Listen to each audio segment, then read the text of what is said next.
మీ business మా ప్రచారం. To advertise on iNews YouTube channel సంప్రదించవలసిన నంబర్ 7842323399. తెలంగాణలో 3 రాజ్యసభ సీట్లు ఖాళీ అయ్యాయి. బీఆర్ఎస్ పార్టీకి చెందిన 3 రాజ్యసభ సభ్యుల పదవీ కాలం ముగియనుంది. కారు పార్టీకి 1 సీటు దక్కే అవకాశం ఉంది. దీంతో ఇంత కాంపిటీషన్ లో గులాబీ బాస్ ఎవరికి అవకాశం ఇస్తారన్నదే ప్రశ్న. బీఆర్ఎస్ నుంచి రాజ్యసభ రేసులో ఉన్నదెవరు? పార్టీ మొగ్గు ఎవరి వైపు?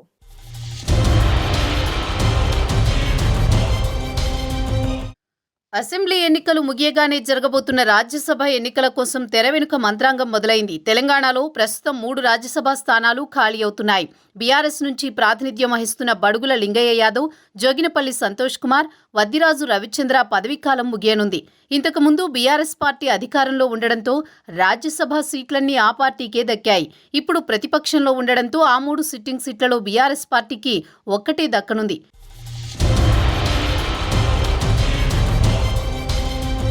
ఫిబ్రవరి 27న రాజ్యసభ ఎన్నికలు జరగనున్నాయి. 3 స్థానాలకు 4 అభ్యర్థి బరిలో ఉంటే ఎన్నికలు జరగనున్నాయి. ఒకవేళ 3 అభ్యర్థులు మాత్రమే పోటీలో ఉంటే ఎన్నికలు ఏకగ్రీవమవుతాయి. తెలంగాణ అసెంబ్లీలో ఉన్న సంఖ్యాబలం ప్రకారం అధికార కాంగ్రెస్ పార్టీకి 2 స్థానాలు, ప్రతిపక్షంలో ఉన్న బీఆర్ఎస్ పార్టీకి 1 సీటు దక్కబోతున్నాయి.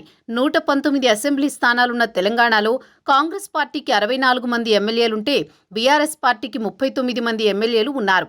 బీజేపీ, ఎంఐఎం పాల్గొనకపోతే రాజ్యసభ ఎన్నికల్లో ఒక్కో స్థానానికి 26 మంది ఎమ్మెల్యేల ఓట్లు మాత్రమే అవసరం అవుతాయి.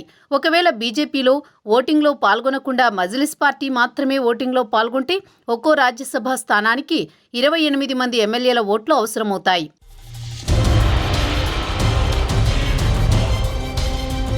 రాజ్యసభ ఎన్నికలను బ్యాలెట్ పద్ధతిలో నిర్వహిస్తారు. ఎమ్మెల్యేలకే ఓటు హక్కు ఉంటుంది. ఆయా రాజకీయ పార్టీలకు తమ ఎమ్మెల్యేలు క్రాస్ ఓటింగ్కు పాల్పడ్డారా లేదా అనేది తెలుసుకునే అవకాశం ఉంటుంది. ప్రతి ఎమ్మెల్యే ఓటు హక్కు వినియోగించుకున్న తర్వాత బ్యాలెట్ పేపర్ని పార్టీ ఏజెంట్కి చూపించాల్సి ఉంటుంది.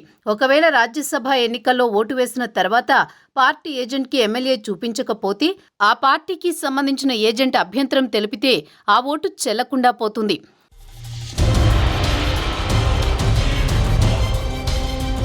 ప్రస్తుతం బీఆర్ఎస్ పార్టీకి దక్కే అవకాశమున్న 1 రాజ్యసభ స్థానం ఎవరికిస్తారన్న చర్చ గులాబీ పార్టీలో జరుగుతోంది. పదవీకాలం ముగుస్తున్న 3 సభ్యుల్లో ఒకరికి అవకాశం ఇస్తారా, లేదంటే మరొకరిను తెరపైకి వస్తారా అన్నది ఆసక్తికరం. వద్దిరాజు రవిచంద్ర, జోగినపల్లి సంతోష్ కుమార్ ఇద్దరిలో ఒకరికి మళ్లీ అవకాశం కల్పిస్తారనే చర్చ బీఆర్ఎస్ పార్టీలో జరుగుతోంది. కేసీఆర్ కుటుంబ సభ్యులు ఎవరూ పార్లమెంట్ ఎన్నికల్లో పోటీ చేయకపోతే జోగినపల్లి సంతోష్ కుమార్కి రెన్యువల్ చేసే అవకాశం ఉందనే టాక్ వినిపిస్తోంది.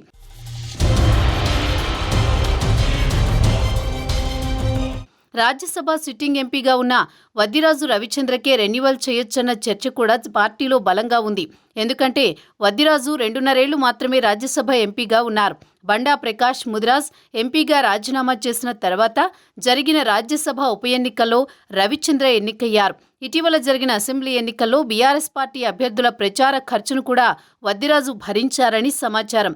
దీంతో ఎమ్మెల్యే కోటాలో వద్దిరాజు రవిచంద్రకు ఎమ్మెల్సీ ఇస్తారని భావించినా ఎమ్మెల్యే కోటాలో 2 ఎమ్మెల్సీ స్థానాలు కాంగ్రెస్ పార్టీకి దక్కాయి. అందుకే ఆయనకే ప్రాధాన్యం ఇవ్వొచ్చని భావిస్తున్నారు. ఎన్నికల ముందు కాంగ్రెస్ పార్టీ నుంచి బీఆర్ఎస్ పార్టీలో చేరిన పీసీసీ మాజీ అధ్యక్షుడు, మాజీ మంత్రి పొన్నాల లక్ష్మయ్య కూడా రాజ్యసభ రేసులో ఉన్నారు.